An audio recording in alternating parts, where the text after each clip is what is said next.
Business on third reading. Clerk will read the bill. SB3 by Perry, relating to the regulation of consumable hemp products and the hemp-derived cannabinoids contained in those products, requiring a registration, imposing fees, creating criminal offenses, and providing administrative penalty. Mr. King. Thank you, Mr. Speaker. Members, we heard enough about SB3 last night. I'm sure nobody wants to hear any more about it. There is an amendment.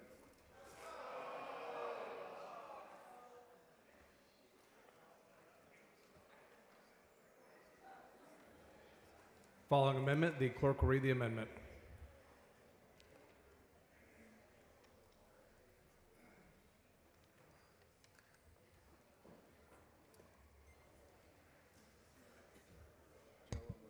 Amendment by Moody. Mr. Moody.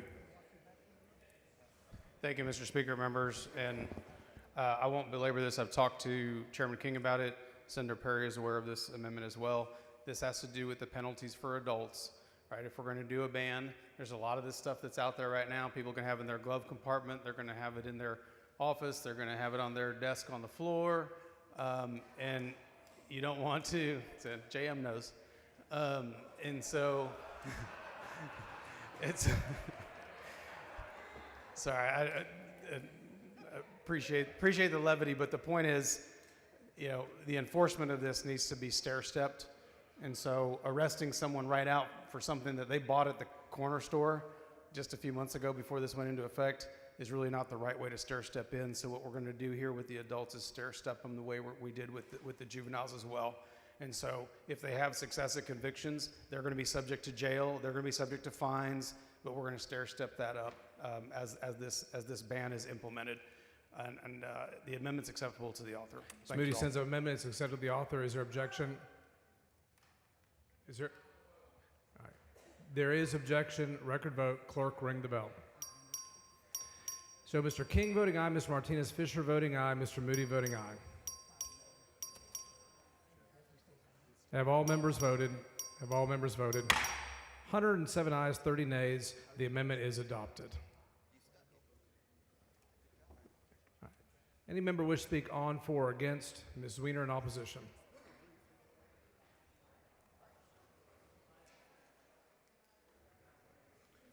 Mr. Tallarico in opposition.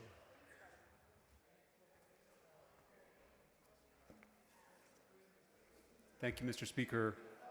Members, this bill is insane. We are about to vote on a complete and total ban on all THC products in the state of Texas. This legislature legalized hemp 6 years ago, but instead of regulating this booming industry in our state, we are now going backwards to the days of prohibition. This bill is not going to stop Texans from smoking weed or eating edibles just because a bunch of politicians in Austin tell them not to. Texans will still use THC, but instead of getting it safely from a local small business, they'll now get it from the black market, from the drug cartels. This ban is a gift to the cartels. You know, I am in favor of keeping these products out of the hands of minors. Yes, we should end deceptive marketing tactics. Yes, we should keep smoke shops away from schools, but this draconian bill doesn't do any of that. We are now telling full-grown adults how to live their lives. This is the nanny state at its worst. This is big government at its worst. I thought the Republican Party believed in limited government and personal responsibility. I thought the Republican Party believed in liberty and freedom. What gives us the right to tell an adult what to do on their own time? We are now about to throw Texans in jail for seeking relief that's safer than alcohol and less addictive than tobacco. Last year, there were nearly 200,000 tobacco-related deaths in the United States. There were nearly 500,000 alcohol-related deaths in the United States, and there were no documented cases of THC-related deaths. So why is this legislature not banning alcohol, not banning cigarettes? Because we trust Texans to live their own lives. Our job is to make people's lives easier, not harder. Instead of fully funding schools, expanding access to health care, lowering costs of childcare, this legislature is focused on banning a product that gives people a little peace. Texans use THC to lessen anxiety. Seniors use it to manage chronic pain. Our veterans use it to treat PTSD. With this ban, we are now making people's lives harder, not easier. I want to leave you with a quote. It is time to end needless arrests and incarcerations of adults for small amounts of marijuana for personal use. We must also implement smart regulations while providing access for adults to safe, tested products. That wasn't a Democrat. That was President Donald Trump.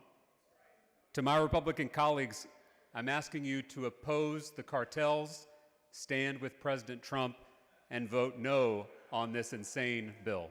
Thank you, Mr. Speaker. Ms. Rodriguez Ramos.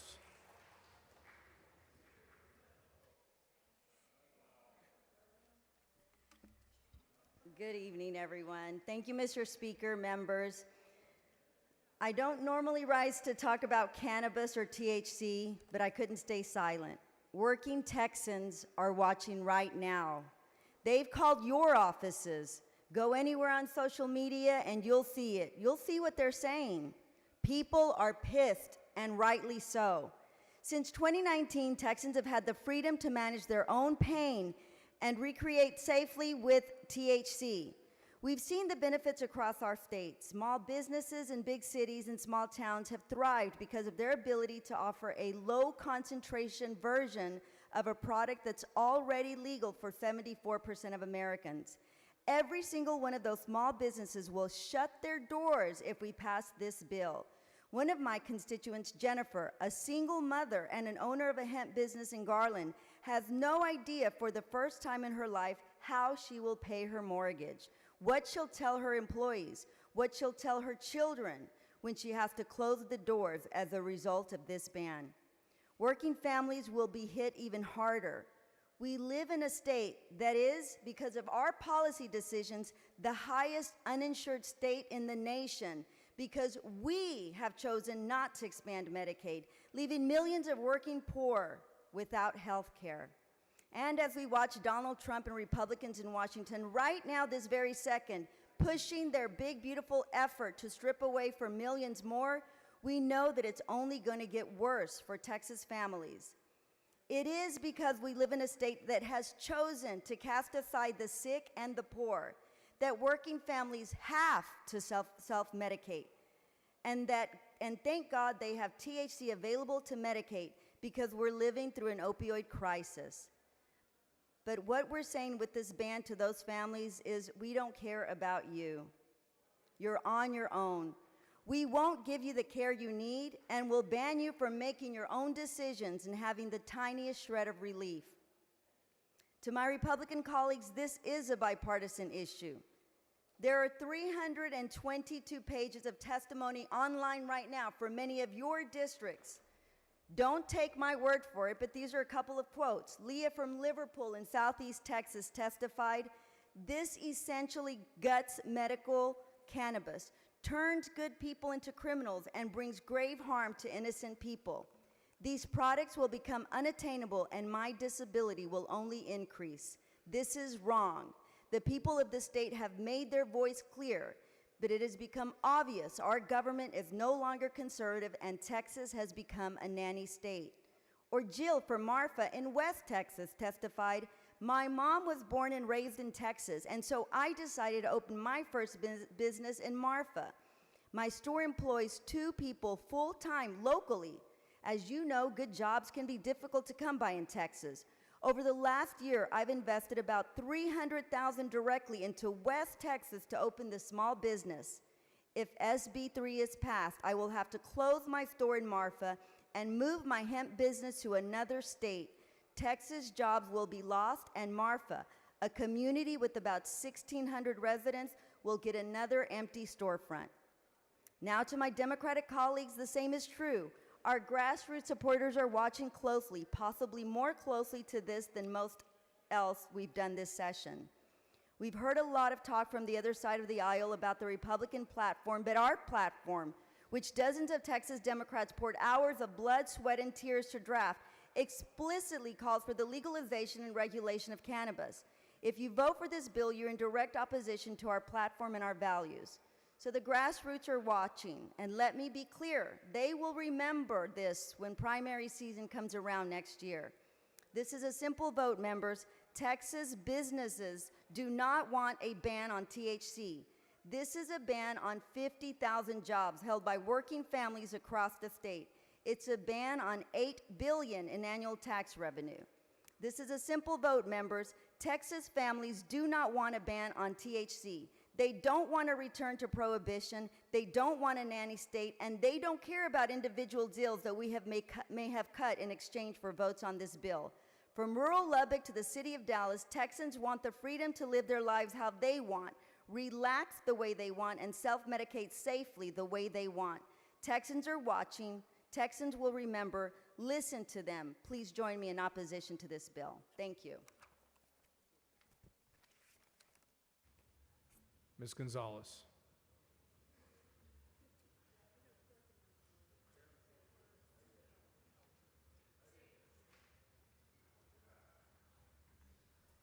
Thank you, Mr. Speaker. Look, my fellow members, look, I was prepared to support Chair King's bill yesterday before it was gutted. I think many of us were, and not just because of the hard work the Chairman and State Affairs Committee put into this bill, and I do want to thank Chair King for working with me on an amendment yesterday that he was willing to accept prior to his bill changing. So I really appreciate that. But we were prepared to support it because there is a lot on the line here. And this new version of the bill puts too much in jeopardy.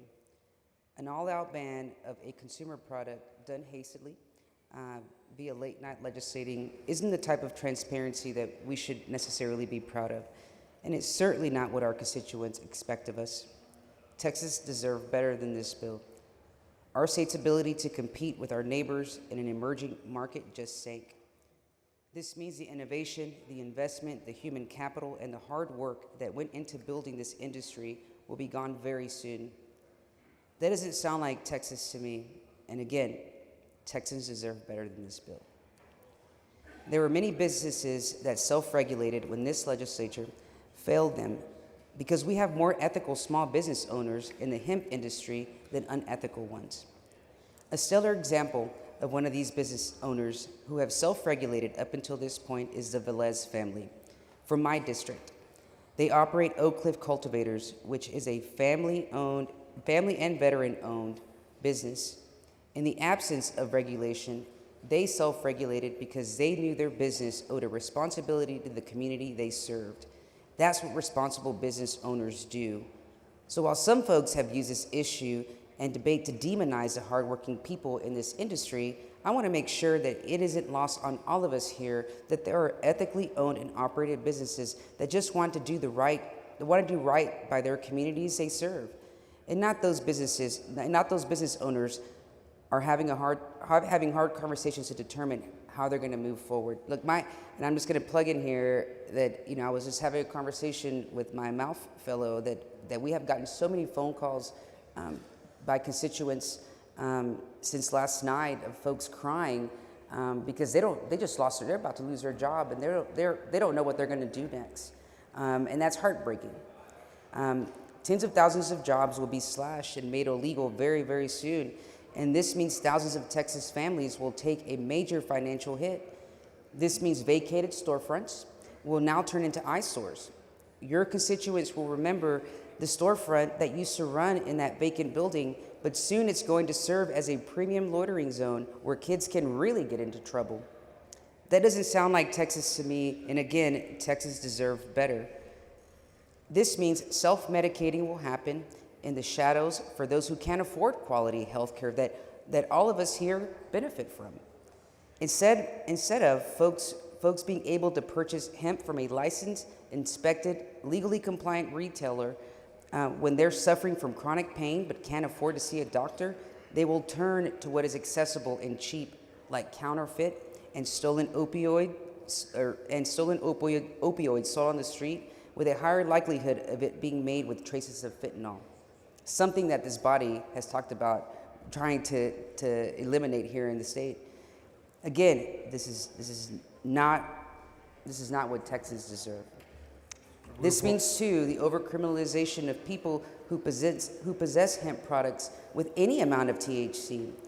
And for the folks keeping score at home, this means up to a year in jail for a simple possession, a harsher penalty for possessing up to 2 ounces of marijuana. Unfortunately, this does sound like Texas, a state notoriously for disproportionately penalizing, arresting, locking up people who look like me and a lot of other members in this room, and my friends in the legislative, Black Caucus and MALC, but just in this room in general. While Texas continues to norm, Texas still deserves better than this bill. For the people who work in this industry and the people who depend on it to live their daily lives, I'm sorry that this legislature has again failed you. For any of you watching or listening at home, remember this moment. I urge every member in this room to do the right thing by Texas and vote against this bill. Thank you. Mr. Speaker, Mr. Wu, for what purpose? would the lady yield for questions? Generally yield for questions. I yield. She yields for Thank you. questions.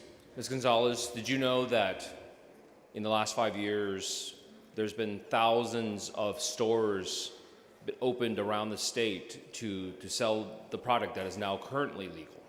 Absolutely. Yeah. And did you know that there are thousands of people who have dumped their life savings and taken out massive loans in order to open these stores? Yes, and as a small business owner myself, I can't imagine what they're going through right now. And in one stroke, this body is going to snatch their dreams away and take away their business. Take Is away that their correct? business, and people are going to lose their jobs. Yeah. Yes.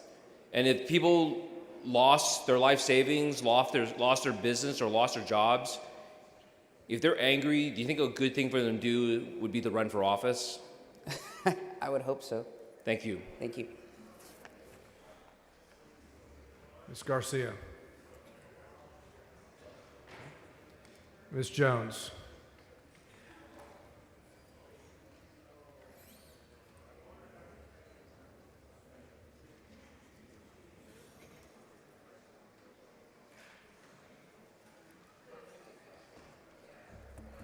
Thank you, Mr. Speaker. Members, I rise today torn because I believe in regulation, but I also believe in justice. Chairman Oliverson, I know that he has a good heart. I know he's a physician, but he's asking people to quit THC cold turkey, and that ignores the reality of addiction. Tough love doesn't cure trauma, and you can't treat addiction with a prison cell. This amendment turns survival into a felony. It says if you can't afford a doctor or health insurance, your only option is to become a criminal. Texas has one of the highest uninsured rates in the country. So for many people, the compassionate use program might as well not exist. And I take this personally. My father and my uncle were both Marines.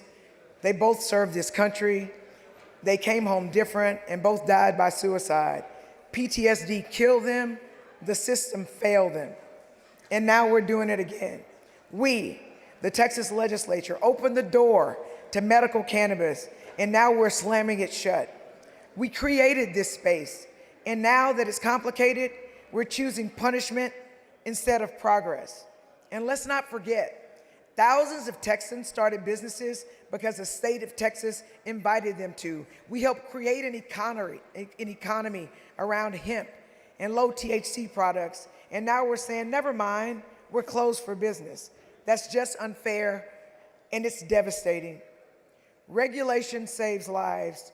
Criminalization ruins them. We cannot arrest our way out of addiction. We cannot legislate our way out of trauma.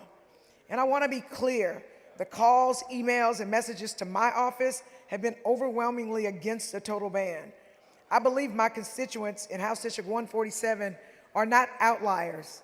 They are the reflection of what Texans or where Texans are on this issue. Chairman's King version is gone.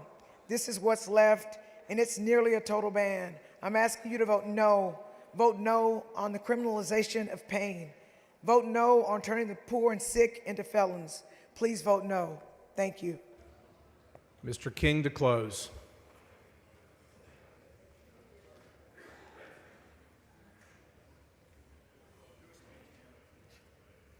Move passage. Question occurs on final passage. Record vote. Clerk, ring the bell.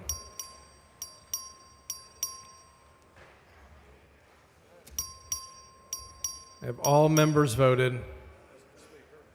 Mr. Hunter voting aye. Have all members voted? Ms. Kerwin voting aye. Have all members voted?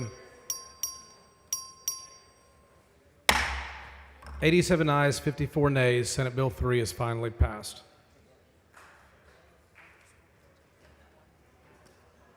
Members, we're going to take up one item on the items eligible calendar, and then the speaker's desk will be clear.